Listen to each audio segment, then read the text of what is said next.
بسم اللہ الرحمن الرحیم۔ گمنام ہیرو کے معزز ناظرین السلام علیکم۔ دوستو لائک ضرور کر دیا کریں، شکریہ۔ آئیے چلتے ہیں کہانی کی طرف۔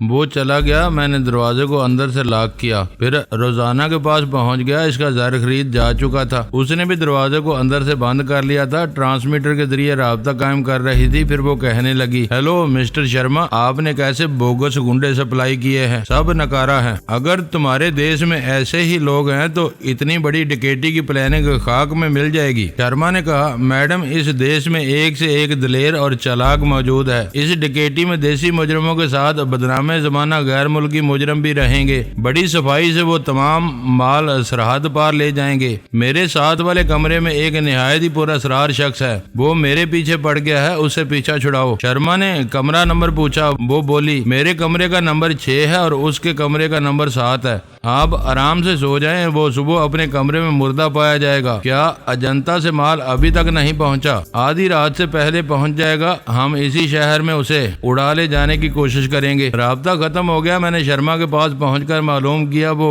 ہندوستان میں اسرائیلی ایجنٹ تھا۔ اسرائیل سے آنے والے جاسوسوں اور دیگر ایجنٹوں سے تعلق رکھنے والے ماہرین کی ایک ٹیم آئی تھی۔ شرما اس ٹیم کی میزبانی کر رہا تھا۔ اسے حکم دیا گیا تھا کہ بے شمار قیمتی ہیرے ہندوستان کے کسی شہر سے استنبول پہنچائے جائیں گے۔ اس سلسلے میں جو اسرائیلی ٹیم آئی ہے اس کی ہر ضرورت پوری کی جائے گی اور تمام ممکن ذرائع استعمال کر کے انہیں سہولتیں فراہم کی جائیں۔ شرما کو خبردار کیا گیا تھا کہ ان کے مقابلے میں فرحاد کی ٹیم بھی وہاں موجود ہے، لہذا خاص مرحلوں میں یوگا جاننے والے ماتحتوں سے کام لیا جائے۔ اسرائیلی ٹیم میں وہ بے رحم قاتل اور فائٹر ایسے تھے جو سانس روک لیتے تھے۔ روزانہ بھی ان کے دماغ میں نہیں پہنچ سکتی تھی۔ ان میں سے ایک کا نام پیٹی اور دوسرے کا نام گارسن تھا۔ میں نے روزانہ کے ذریعے طریقہ کار معلوم کیا۔ پس پردہ وہ یہ حقیقت تھی کہ ہارپر اور شارپر اپنی بہن کی مدد کر رہے تھے۔ انہوں نے اسرائیلی حکومت سے کہا تھا کہ دونوں بھائی ہندوستان سے وہ ہیرے استنبول پہنچانا چاہتے ہیں۔ اسرائیلی حکام بھلا اتنی سی بات کیوں نہ مانتے؟ انہوں نے اسرائیل سے وہی ٹیم روانہ کر دی۔ دونوں بھائیوں نے یہ ظاہر کیا کہ ان کی طرف سے روزانہ نامی ایک عورت اسرائیلی ٹیم میں شریک رہے گی، لیکن کسی کی پابند نہیں رہے گی۔ دونوں بھائی اس عورت کے دماغ میں آتے جاتے رہیں گے اور اس کے ذریعے متعلقہ لوگوں سے رابطہ رکھیں گے۔ یہ تمام نمائشی باتیں تھی۔ روزانہ خود ہی خیال خوانی کرتی تھی، اپنے منصوبے کے مطابق احکامات جاری کرتی تھی اور تاثر یہ دیتی تھی کہ ٹیلی پیتھی جاننے والوں کی اعلی کار بن کر احکامات سنا رہی ہے۔ اس طرح وہ خود محفوظ تھی۔ یہ اب تک انکشاف نہیں ہوا تھا کہ ان بھائیوں کے علاوہ ایک بہن بھی خیال خوانی کی صلاحیت رکھتی ہے۔ شرما نے وعدہ کیا تھا کہ 7 نمبر کمرہ کا مسافر صبح مردہ پایا جائے گا۔ اس کی پلاننگ کے مطابق رات کے 2 بجے میرے کمرے میں بے ہوش کرنے والی گیس داخل کی جائے گی۔ تھوڑی دیر بعد مجھے قاتل لاک کھول کر یا توڑ کر کمرے میں آئے گا اور مجھے قتل کر کے چلا جائے گا۔ میں تھوڑے وقفے سے شرما کے پاس پہنچتا رہا۔ ایک بار میں نے اس قاتل کی آواز سن لی جسے شرما میرے سلسلے میں ہدایت دے رہا تھا۔ اب مجھے ان کی طرف سے اطمینان تھا۔ میں نے گھڑی دیکھی، 9 بج رہے تھے۔ روزانہ کھانے سے پہلے ایک پیگ پی رہی تھی، کھانے کے بعد اطمینان سے سونے والی تھی۔ شرما کی رپورٹ کے مطابق وہ ہیرے آدھی رات تک مدراس شہر پہنچنے والے تھے۔ وہ اپنے دماغ کو ہدایت دے کر سونے والی تھی کہ رات 12 بجے آنکھ کھل جائے۔ ابھی ذرا فرصت تھی۔ میں شلپی کے پاس آ گیا۔ وہ نئے محل میں پہنچ گئی تھی۔ کتنے ہی ملازم وہاں صفائی اور سجاوٹ میں لگے ہوئے تھے۔ کئی داسیاں اس کے بدن پر ابٹن لگا رہی تھی۔ جب میں پہنچا تو وہ داسیوں کے باہر جانے کا کہہ رہی تھی تاکہ باقی ابٹن ان سے چھپ کر لگا سکے۔ میں بھی اس کے دماغ سے چلا آیا۔ مجھے بھوک لگ رہی تھی، مگر رات کے کھانے کے بعد غنودگی طاری ہو سکتی تھی یا سستی محسوس ہوتی۔ میں نے سینڈوچز منگوا کر کھائے، چائے پی۔ اس وقت تک روزانہ بستر پر آ کر لیٹ گئی تھی اور اپنے دماغ کو ہدایت دے رہی تھی۔ میں نے 15 منٹ تک انتظار کیا، پھر اس کے خوابیدہ دماغ میں پہنچ گیا۔ ٹیلی پیتھی جاننے اور دماغ کو ہدایت دینے سے کیا ہوتا ہے؟ شراب پینے اور عیاشی کرنے والے کا دماغ بے حس ہوتا ہے، پرائی سوچ کی لہروں کو محسوس نہیں کرتا۔ میں نے اس پر ترمیمی عمل کیا، اسے اپنی معمولہ بنایا، پھر حکم دیا وہ خوابیدہ رہے گی لیکن بستر سے اٹھ کر دروازہ کھولے گی۔ اس حکم کے ساتھ ہی میں نے اپنے کمرے سے باہر آ کر دروازے کو لاک کیا۔